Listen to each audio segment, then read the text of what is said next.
ఏముండదు. అక్కడి నుంచి టిప్పర్లు ఇక్కడికి ఎర్రమట్టి తీసుకుని ఇక్కడికి వచ్చేస్తాయి అమరావతిలోకి. ఇది ఇమ్మరిస్తాయి. ఇక్కడి నుంచి నల్లమట్టి వేసి అక్కడికి వెళ్ళిపోతాయి. అంటే ఎర్రమట్టి ఇక్కడికి, నల్లమట్టి అక్కడికి. బెజవాడ, గుంటూరు చుట్టుపక్కల ఉన్నటువంటి లేఅవుట్లకు కానీ కమర్షియల్ అన్నిటికి కూడా అమరావతి మట్టి వస్తుందని చెప్తున్నారు.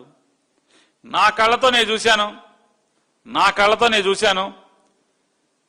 రోజు పగలు రాత్రి తేడా లేకుండా వందల లారీలు గుంటూరు వైపు, అమరావతి వైపు, అంటే పెనుమాక నుంచి లేదా ఇటు నీరుకొండ, అదే మన పెదపరి మట్టి వైపు కానీ అటు నుంచి గుంటూరు కానీ మట్టి విపరీతంగా టిప్పర్లు వెళ్తున్నాయి. నేను కాదు, 29 గ్రామాల రైతులు చెప్పండి మీరు. లారీలు మోత కింద వెళ్తున్నాయా? టిప్పర్లు మట్టి లారీలు వెళ్తలేదా? అంత వ్యాపారం మట్టి వ్యాపారమే కదా. రోజు సుమారుగా 1000 టిప్పర్లు, ఈయన పక్షంలో 1000 టిప్పర్ల మట్టి వెళ్తుందని చెప్తున్నారు. ఇంకా ఎన్ని వెళ్తాయి? ఎర్రమట్టి లోపలికి, లోపల మట్టి పైకి బయటికి. ఇదర్ మాల్ ఉదర్ మాల్ ఇదర్. అందరూ ఆటో జానీలే.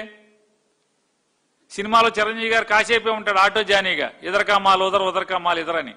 అసలు మొత్తం వీళ్ళు గడిచిన 2 ఏళ్ల నుంచి ఇదర్ మాల్ మాల్ ఇదరే. ఎర్రమట్టి అక్కడికి, అక్కడ మట్టి ఇక్కడికి. ఈ రకమైన పాపాలు జరుగుతుంటే అడగకూడదు, అడిగితే తప్పు. చంద్రబాబు నాయుడు గారి మౌఖిక ఆదేశాలతో ఈ తప్పుడు వ్యాపారం జరుగుతుందా, జరగట్లేదా అంటే తప్ప, ఎత్తి చూపితే తప్ప. మీ ఇష్టం వచ్చిన రైతులను అడగండి, మీ టీడీపీ రైతులను అడగండి. కావాలంటే నేను అడుగుతున్నాను, చెప్తున్నాను. ఆంధ్రజ్యోతి కానీ, ఏదైతే అస్మదీయ ఛానల్స్ కానీ, అస్మదీయ పేపర్లు ఉన్నాయో, మీరు ఇల్లండి, మీ కళ్ళకు కనపడవా?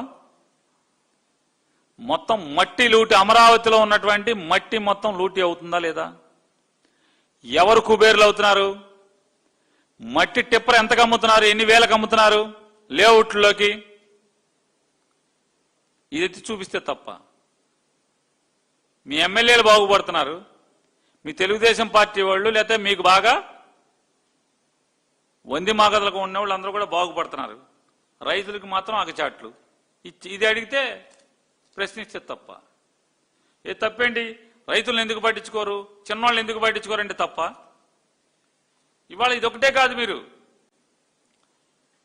కొత్తగా విమానాశ్రయం కడతానంటున్నారు రావేల వద్ద.